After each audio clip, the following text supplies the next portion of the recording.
Hey y'all, it's Allie. I run Greenwich Mystics. I'm going to show you how to make a simple and easy wire wrap heart pendant with a bead.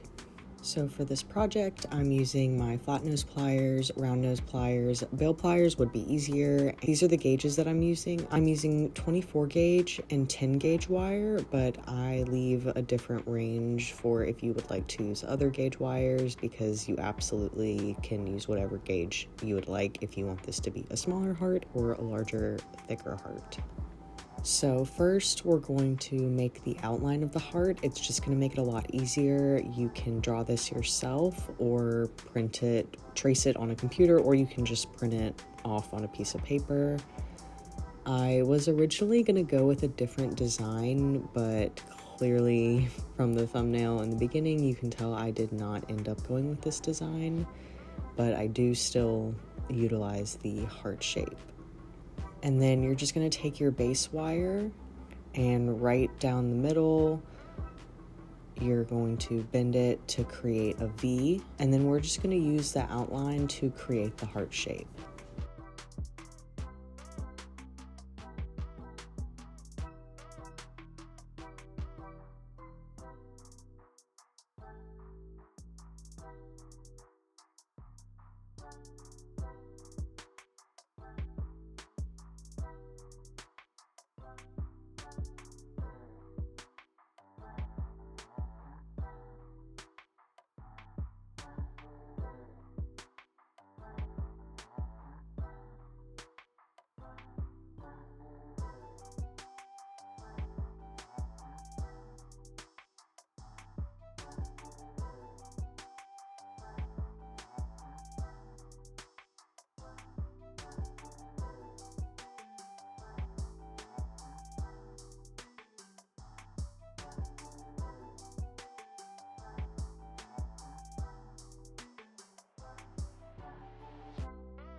So I have made the outline of the heart, and now I'm just kind of finessing it and working out any little kinks.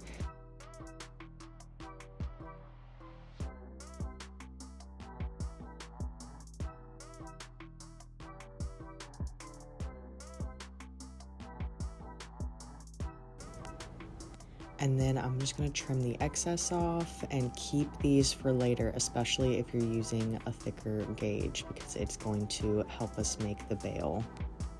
And this next part is just making sure that each side is the same size and getting it secured the same height.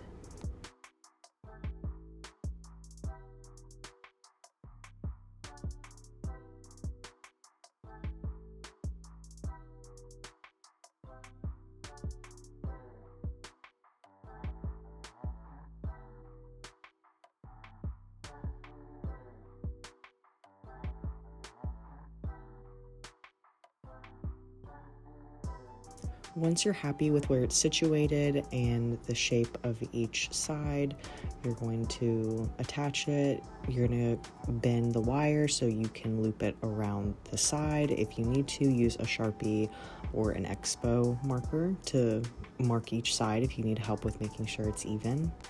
So I'm just going to start with one side and move on to the other.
So now we're gonna grab our beads, whatever bead of choice and whatever size will fit the look that you're going for is fine. And again, I'm using 24 gauge wire.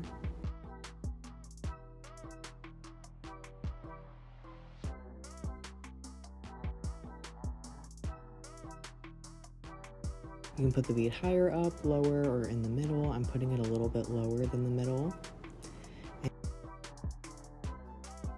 I didn't film me wrapping it completely, unfortunately, but when I get to the end, I like to make sure I snip it the same on both sides so that it's facing usually outward. I like to clip it facing outward or even towards the side, but not anywhere in the direction where it's going to touch whoever is wearing their skin, because the wire over time could eventually snag on their skin, or if it's rough, it'll touch their skin. So I like to secure it more on the outward facing or inner side.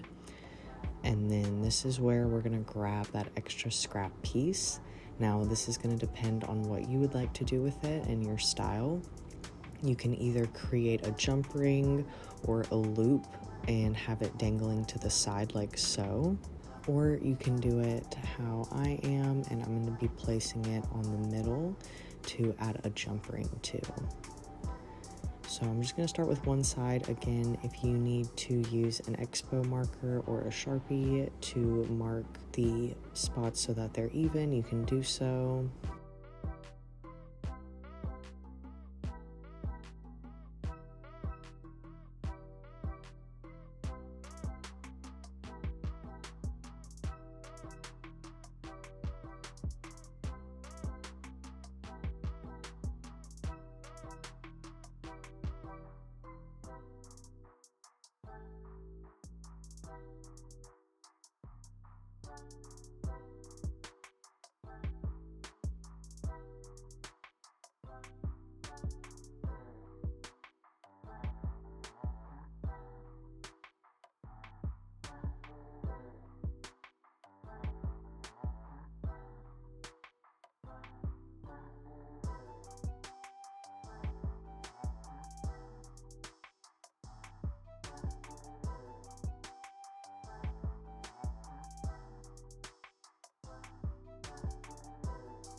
And then to make a jump ring, I like to use sandpaper, a thicker grit around 100, 150, and then a finer grit around 600. And so this is just the process of me making my jump ring. This is completely optional. If you want to buy your own jump rings, you can do that, or if you want to make like your own unique little swirly loop instead of just a plain jump ring, you can do so, but this is my process. You want to make sure it's nice and flush and that both wires are nice and flush.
And then it's a little scuffed up, so I'm going to use my finer grit sandpaper to polish it up.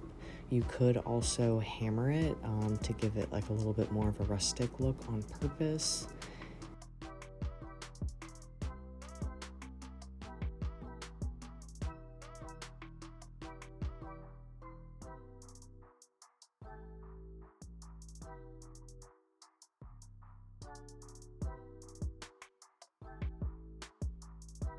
And then you're gonna attach the jump ring using your pliers, and that's all there is to it.